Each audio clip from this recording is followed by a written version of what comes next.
Hi Pisces! This is Pisces Hub. Welcome to my channel. So for today's video, gagawa tayo ng daily reading for Pisces para sa araw na ito. Okay? So alamin natin kung ano yung mga posibleng mangyari for Pisces sa araw na napanood niya ito. Okay? This is a timeless reading po. Okay? So kahit anong araw, buwan, taon mo ito napanood, basta tugma, take lang. Okay? Pag hindi, wag pong ipilit. Okay? Reminder lang po na ito ay general reading Pisces. So, pwede pong mag-resonate sa'yo, pwede pong hindi. Okay? And again, timeless reading. So, take lang kung kailan mag-resonate. Okay? And kanino mag-resonate. So, alamin natin kung ano yung mga posibleng mangyari for Pisces sa araw na napanood niya to. Mga gabay mensahe, mga posibleng mangyari for Pisces sa araw na ito.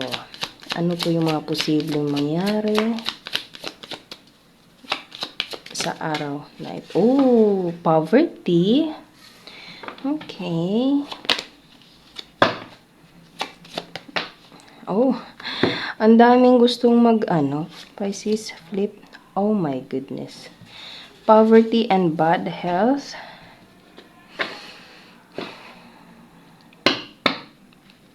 Hindi ko na siya kailangang i-explain, Pisces. Ayan, no, kitang-kita nyo yan. Okay, so ano pa yung mga posibleng mangyari po for Pisces sa araw na ito? Mga gabay, mensahe, mga posibleng mangyari. Occupation. Pwedeng ito ay merong connection sa trabaho mo, Pisces. Pwedeng nagtatrabaho ka kahit medyo meron kang dinadamdam. Pwede pong ganun. Dahil sa poverty. Dahil sa mga responsibilidad. Okay? So, ano pa po yung mga posibleng mangyari for Pisces? Mga gabay, mensahe niyo po for Pisces. Thoughts. Or pwedeng there is someone na ganito yung nararamdaman, Pisces. Pwedeng hindi naman physically like masama yung pakiramdam. Pwede ding something like sadness. Pwede pong ganun. Okay, habang nagtatabaho. Okay, medyo hindi ganun kagandahan yung nararamdaman physically, emotionally, or mentally. Pwede pong ganun habang nagtatabaho. And there is someone na nag-iisip sa'yo or ikaw yung nag-iisip sa taong to. Or pwede meron kang iniisip about sa trabaho mo, Pisces. Okay? So,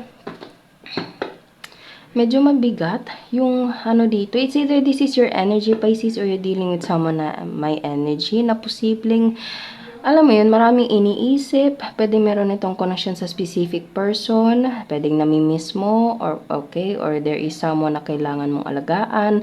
Kaya nagtatabaho ka dahil sa responsibilidad. Pwede pong ganun. Okay. Bottom of the deck is distant horizon. Pwedeng itong taong to is nasa ibang bansa. Or pwedeng ikaw yung nasa ibang bansa, Pisces. Pwedeng OFW ka. And may mga kailangan kang alagaan, mga responsibilidad, sinabi ko kanina po, okay, na iniisip mo, okay, napaka nyo po, napaka thoughtful nyo po, okay, you're such a good, kind family member, feeling ko dito, or pwedeng friend mo na, alam mo yun, na iniisip mo, or pwedeng loved one mo mismo, mahal mo sa buhay, karelasyon, okay? Or kung hindi naman to about sa like physical or something like emotional, there is something na trabaho na iniisip mo na although hindi mo gusto, medyo toxic siguro yung lugar, yung company, pero kailangan mong gawin, kailangan mong pasukan kasi nasa ibang bansa ka siguro, Pisces, okay? And hinihintay mo na lang yung contract na matapos or parang alam mo yun, parang hindi ka masaya sa trabahong yun. Pwede pong ganun. Okay? Or pwedeng there is someone na iniisip ka or iniisip mo and hindi siya ganun kasaya, hindi ka ganun kasaya, Pisces, dahil medyo malayo kayong dalawa sa isa't isa. So, take nyo lang kung ano yung konektado or saan mag-resonate po sa sitwasyon nyo po. Okay, so, gamitin natin itong tarot card. Alamin natin kung ano yung mga posibleng mangyari for Pisces sa araw na ito.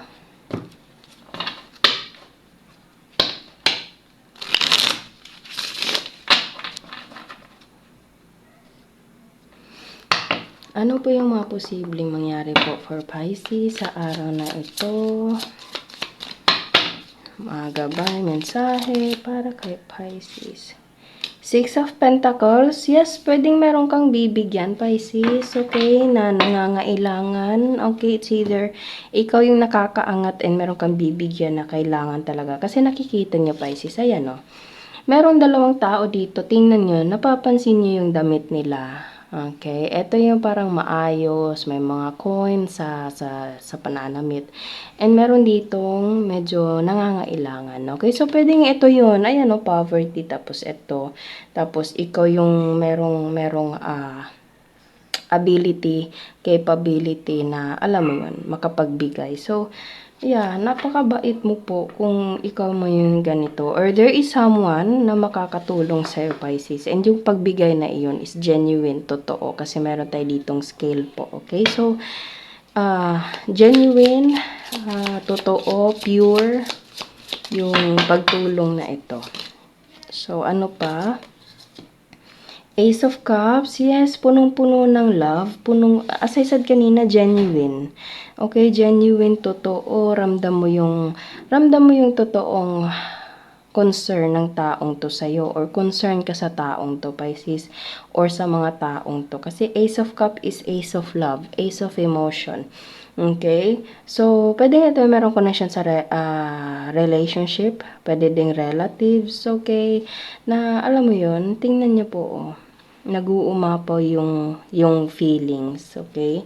So, kung sa career man to, Pisces, hindi ka magdadalawang isip, or this person is hindi magdadalawang isip na tulungan ka or tutulungan mo itong taong to.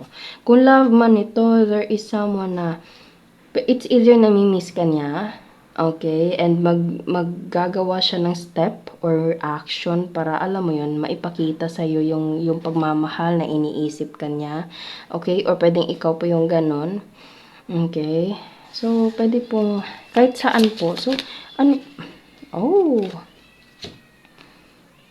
Four of Cups and the Temperance, pwedeng darating ito sa panahong hindi mo ine-expect. Sa panahong parang medyo meron kang ibang bagay na iniisip, or pwedeng sa panahong parang it's either natutulog ka, nagpapahinga ka, okay, na-relax, okay, or merong ginagawa. Nakikita nyo, etong Ace of Cups na nandito, nasundan siya ng Four of Cups. And ayan no, ayan yung Cup, Pisces. And inaabot sa kanya dito, ikaw to.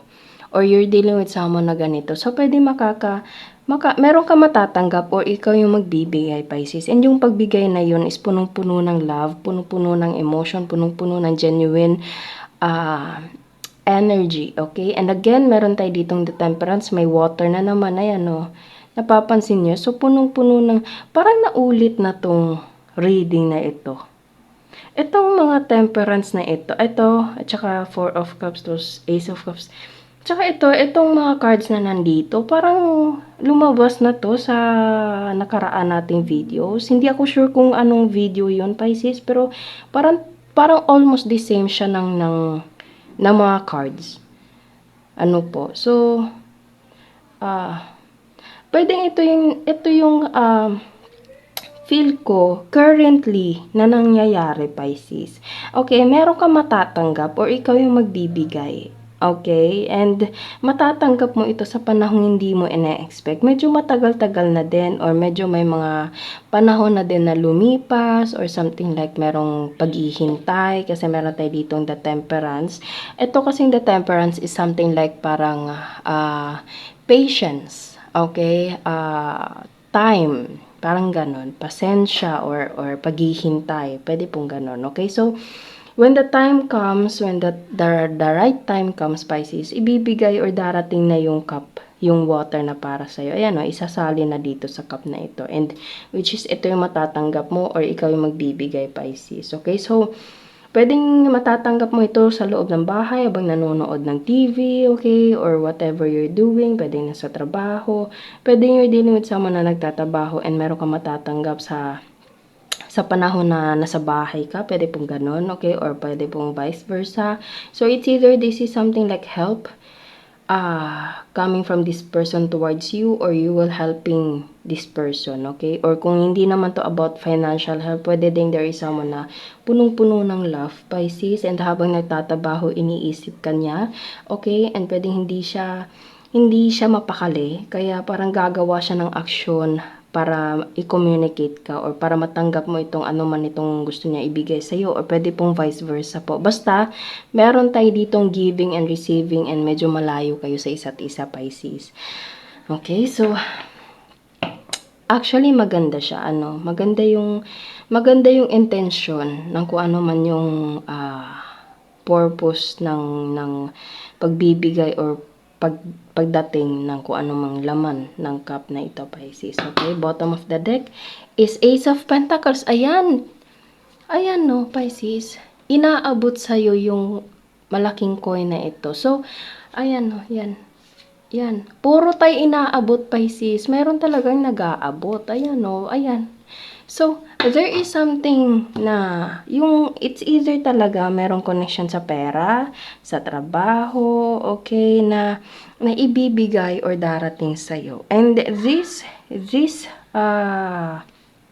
cup is, yung laman niya is malaki yung pentacle. Kumbaga, sa loob ng cup na nandito, yung laman nito is ito.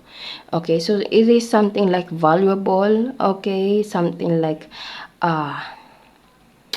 sobrang laki ng effort or impact para sa buhay mo or sa buhay ng taong to or sa feelings yung dalawa. Okay, so kung love man ito, there is something na hindi lang siya basta-basta ang pagbigay ng emosyon, kundi merong laman, merong malaking investment, something like parang merong totoo, deep feelings sa laman ng cup na ito, which is ito. Okay, valuable, okay, yung seryosohan, investment, okay, yung totoong mararamdaman mo yung totoo, yung bigat ng, hindi siya bigat na sad part, okay, yung bigat na, alam mo yung totoo, malaman. Okay, paano ko ba i-explain to? Pero alam ko, Pisces, na naiintindihan niyo po yung point ko po doon, okay? Kung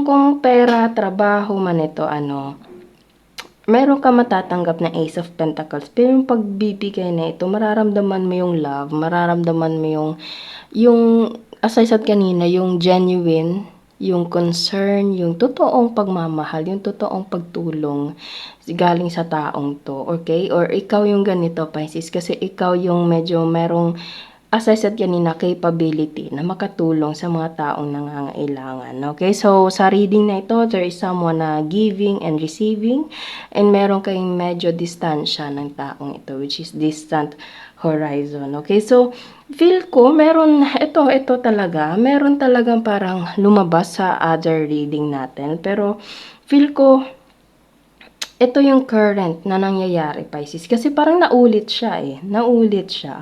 Okay, pero dito, pwedeng ito yung nararamdaman, ito yung parang mga nangyayari, mga nararamdaman. Okay, and ito yung parang emotion, ito yung intention, kumbaga. Okay, so, ang ganda ng intention, ng purpose ng reading natin ngayon.